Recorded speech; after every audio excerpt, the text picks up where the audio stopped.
கிறிஸ்துவில் அன்பானவர்களே, ஆண்டவரும் இரட்சகருமான இயேசு கிறிஸ்துவின் விலையேற பெற்ற நாமத்தில் நான் உங்களை வாழ்த்துகிறேன். இன்றைய அனுதின உணவில் கர்த்தர் நமக்கு கொடுக்கிற வார்த்தை, சங்கீதக்காரன் செய்கிற ஒரு அருமையான ஒரு ஜெபம்.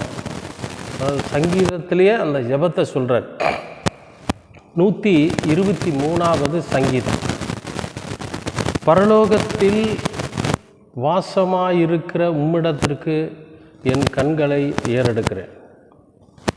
இதோ வேலைக்காரரின் கண்கள் தங்கள் எஜமான்களின் கையை நோக்கி இருக்குமா போலவும், வேலைக்காரியின் கண்கள் தன் எஜமாட்டியின் கையை நோக்கி இருக்குமா போலவும், எங்கள் தேவனாகிய கர்த்தர் எங்களுக்கு இரக்கம் செய்யும் வரைக்கும் எங்கள் கண்கள் அவரை நோக்கியிருக்கிறது.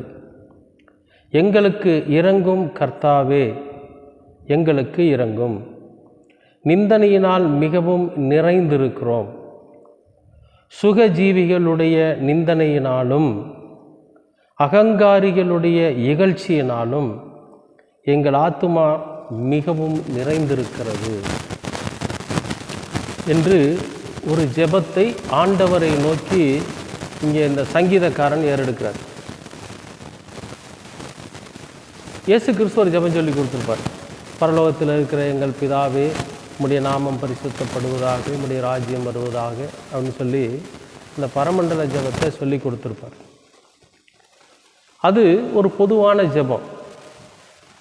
இது ஒரு தனிப்பட்ட மனிதனுடைய, ஒரு தனிப்பட்ட குடும்பத்தினுடைய ஒரு வேதனை நிறைந்த ஒரு ஜெபம், அனுபவம் நிறைந்த ஒரு ஜெபம். பாடுகளுக்கு மத்தியில் இந்த ஜெபத்தை ஏறெடுக்கிறார். நாம் நம்முடைய வாழ்க்கையில், நம்முடைய ஜெபங்களில் இப்படிப்பட்ட ஒரு சூழ்நிலையில் இருக்கிறோம் என்பதை உணர்ந்து ஆண்டவரிடத்தில் ஜெபிக்கணும். ஏன்னா இப்போ சொல்லியிருக்கிற இந்த விஷயங்கள் நம்முடைய வாழ்க்கையில் நடக்கிறதாக இருக்கிறது. என்னன்னு கேட்டிங்கன்னா, கடைசியாக சொல்கிறார் பாருங்கள், எங்களுக்கு இரங்கும் கர்த்தாவே, எங்களுக்கு இரங்கும். நிந்தனையினால் மிகவும் நிறைந்திருக்கிறோம். நிந்தனைனா வேதனை, துக்கம், கஷ்டம், அப்படி எடுத்துக்கலாம்.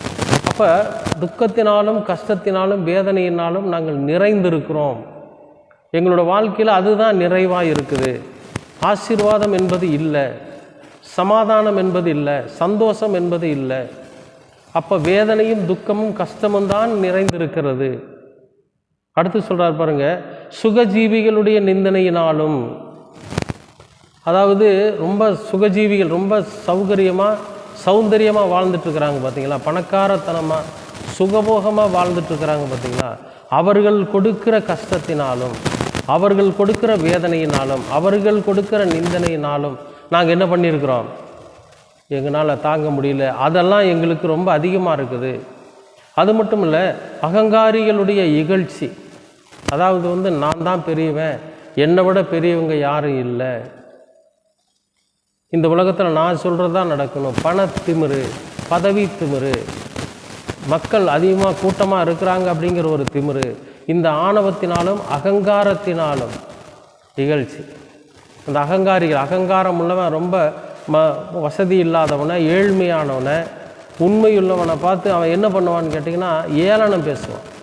ஏளனத்துக்கு பேர் தான் இகழ்ச்சி. கேவலப்படுத்துவான் 4 பேர்த்துக்கு முன்னால். அப்படி ஒரு சூழ்நிலையில் எங்கள் ஆத்துமா மிகவும் நிறைந்திருக்கிறது.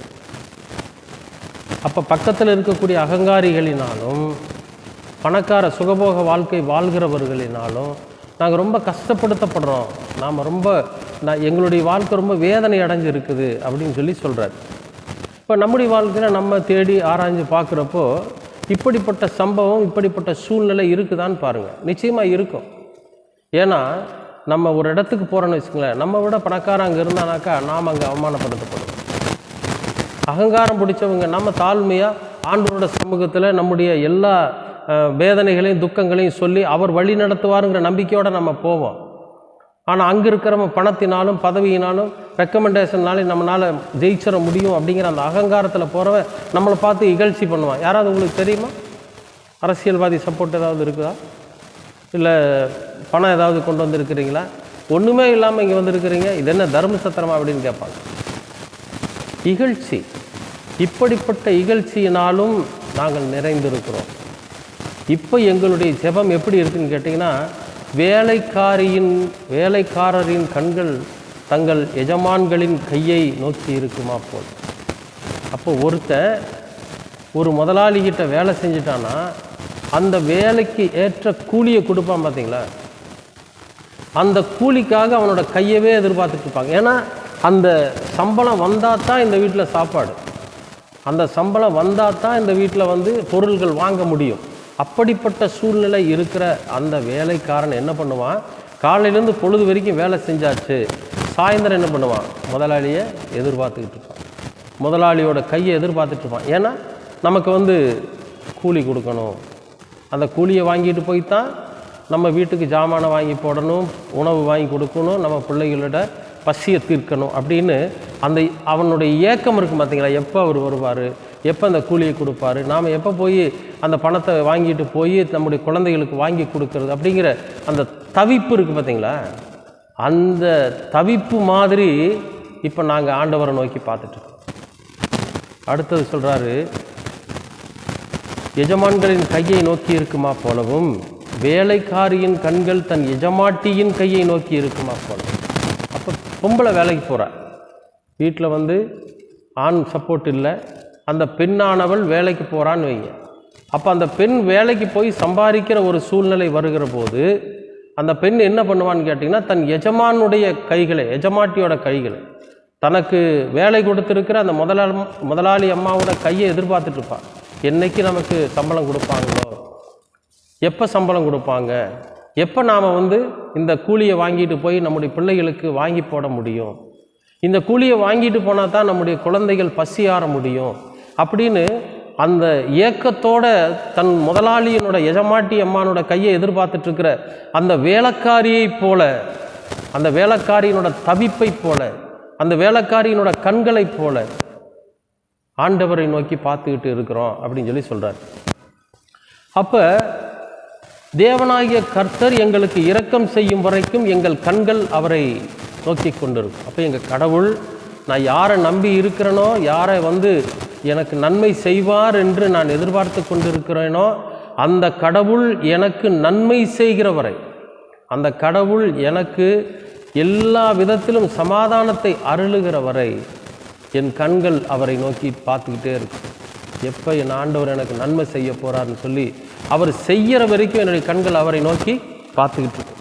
எப்படி அந்த வேலைக்காரனுடைய இருதயம் தவிச்சு தன் முதலாளியினோட கையில் இருந்து தன்னோட கூலியை பெற்றுக்கொள்வதற்கு, தான் செஞ்ச வேலைக்குண்டான கூலியை பெற்றுக்கொள்வதற்கு எப்படி எதிர்பார்த்துட்டு இருக்கிறாங்களோ, அதுபோல் என்னுடைய கண்கள் என் எஜமானை நோக்கி இருக்கும். ஏன்னா இந்த உலகத்தில் பணக்காரர்களுடைய படுத்துகிற அவமானத்தினாலும் அகங்காரிகள் பண்ணுகிற இகழ்ச்சியினாலும் எங்கள் ஆத்துமா நிறைந்து இருக்கிறது. நாங்கள் சமாதானம் இல்லாமல் இருக்கிறோம், நாங்கள் சந்தோஷம் இல்லாமல் இருக்கிறோம், எங்கள் வாழ்க்கையில் ஒரு நிம்மதி இல்லாமல் இருக்கிறோம். அப்போ இதெல்லாம் எங்களுக்கு வேணும்னா எங்கள் ஆண்டவருடைய கண்கள் எங்கள் மேலே படணும், அந்த கண்களை நோக்கி இருக்கிறோம் என்று இங்கே ஒரு ஜெபத்தை ஏறெடுக்கிறார் சங்கீதக்கார். அன்பானவர்களே, இதே போல நாமும் நம்முடைய வாழ்க்கையில் ஆண்டவரை நோக்கி அமர்ந்திருந்து அவருடைய கண்களிலிருந்து நமக்கு தயவு கிடைக்கும் என்கிற உணர்வோடு அமர்ந்திருக்கிறப்போ நம்முடைய இருதயத்தில் இருக்கக்கூடிய வேதனைகளையும், நம்முடைய இருதயத்தில் இருக்கக்கூடிய துக்கங்களையும், நமக்கு ஏற்படுகிற கஷ்டங்களையும் அவமானங்களையும் எல்லாவற்றையும் ஆண்டவரோட சமூகத்தில் நாம் ஒப்படைச்சு அவருடைய கரத்தை நாம் நோக்கி அமர்ந்திருக்கிற போது நிச்சயமாகவே ஒரு எஜமான் கூலி கொடுப்பது போல, ஒரு எஜமாட்டி கூலி கொடுப்பதை போல கர்த்தர் நமக்கு சமாதானத்தையும் சந்தோஷத்தையும் நியாயத்தையும் தருவார். இதுதான் இந்த வேதத்தினோட வார்த்தைகள் இன்றைக்கு நமக்கு சொல்லுகிறது. அன்பானவர்களே, இந்த அனுதின உணவின் வாயிலாக கர்த்தர் நமக்கு கொடுக்கிற வார்த்தை, நம்முடைய ஜெபம் ஆண்டவருடைய கண்களை நோக்கி இருக்கிறதாக இருக்க வேண்டும். நம்முடைய வேண்டுதல் ஆண்டவருடைய கரத்தை நோக்கி இருக்கிறதாக இருக்க வேண்டும். கர்த்தரோட சமூகத்தில் ஏக்கத்தோடும் அவர் நமக்கு செய்து கொடுப்பார் என்கிற நம்பிக்கையோடும் நாம் அமர்ந்திருக்கிற போது நிச்சயமாகவே கடவுள் நமக்கு நன்மையானதை கட்டளையிடுவார். கர்த்தர் உங்களை ஆசீர்வதிப்பார். கண்களை மூடி ஜெபிப்போம். அன்பின் பரலோக பிதாவே, அருமையான நல்ல இந்த அனுதின உணவிற்காக உமக்கு நன்றி. இந்த நாளை நீர் ஆசீர்வதித்து கொடுத்திருக்கிறதற்காகவும் நன்றி. கர்த்தாவே, உம்முடைய கரத்தை நோக்கி அமர்ந்திருக்கிறோம், உம்முடைய கண்களை நோக்கி அமர்ந்திருக்கிறோம்.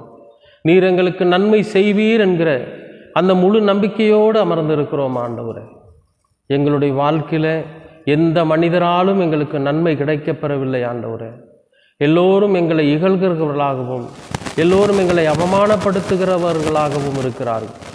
ஆனால் நாங்களோ ஒரு எஜமானிடத்தில் வேலை செய்துவிட்டு அந்த கூலிக்காரன் எஜமானுடைய கையிலிருந்து தனக்கு கூலி கிடைக்கும் என்று எதிர்பார்த்திருப்பதைப் போல எங்களுடைய எஜமானாகிய உம்முடைய கரத்தை நாங்கள் எதிர்பார்த்திருக்கிறோம்.